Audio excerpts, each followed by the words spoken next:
I thought it was just a very humane thing to do for the band. Right. So this is what you were discussing Right, at the this dinner. is what I was requesting. Dinner was going along fine. We were talking about it. Subject came up about the hotel room. I mentioned to John I felt as though the band was fighting a war for him while he was watching safely from the hill. This outraged him. He got up, took his cigarettes, walked past me. We're sitting across from each other. As he walked past me, snapped his finger against my ear. Now, I didn't do anything about What it. do you mean, like a flick? Like this. Like a flick? Yeah, but it hurt, you know. Okay. You know, actually, it's a technique you have to develop, I guess. Anyway, I sat there, I wrote that off, and I got up, and I had my bag, and as I was tying my bag, he was standing to my left, and he lunged forward and headbutted me on the side of the head, leaving a large lump and a bruise on the side of my head. So what did you do I then, left sir? the restaurant. And then what happened? Then I went home. The next morning, I got a call from the tour manager saying that I was going to be replaced. And I said to him, I said, come on now, you know, I'm willing to forgive and forget.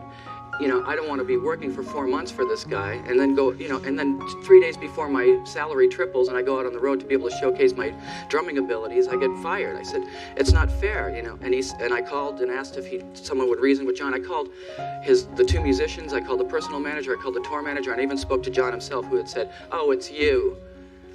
Leave me alone, I'm working. And that was the end of it. They got another drummer, and then they went out on their tour. Now, earlier that day, before we had the meeting at the Japanese restaurant, my drums were loaded into a truck, and they were on their way to New Orleans.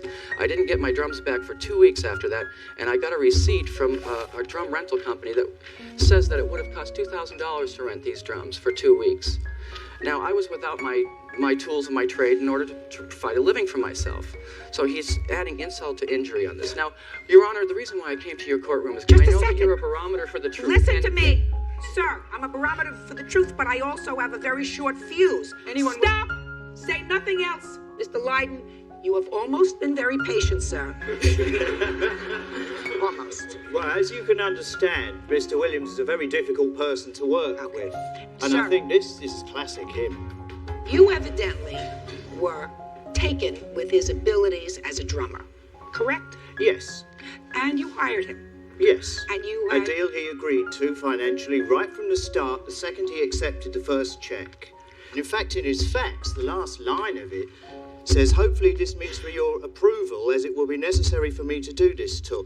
That's right. If.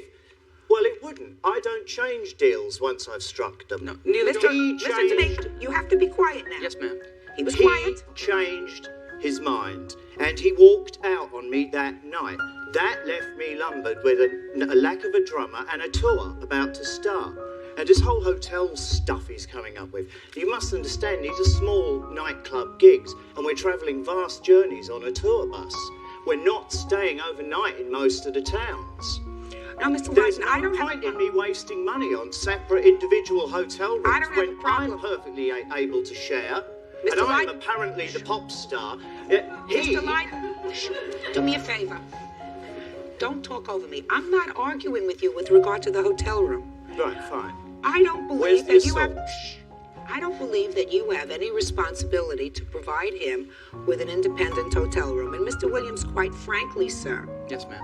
I think it's poor form to say to your boss, you got a nice room, which is really what you said to him. You got a nice room. You're sitting in a nice perch, and you're watching all of us plebeians, right, living like sardines in a can, which is pretty much what you said to him, right? Right, in so many Well, words.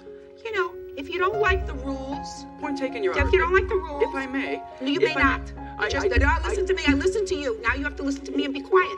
So I'm not concerned about your hotel room. Right. Let's get to the assault. Mr. Lydon, I would like you to tell me your version of the assault, sir. No assault. Absolute nonsense. The only bodily contact that there was of any kind at all was when I came back from the toilet. Our table was against the wall. My seat was in the furthest corner.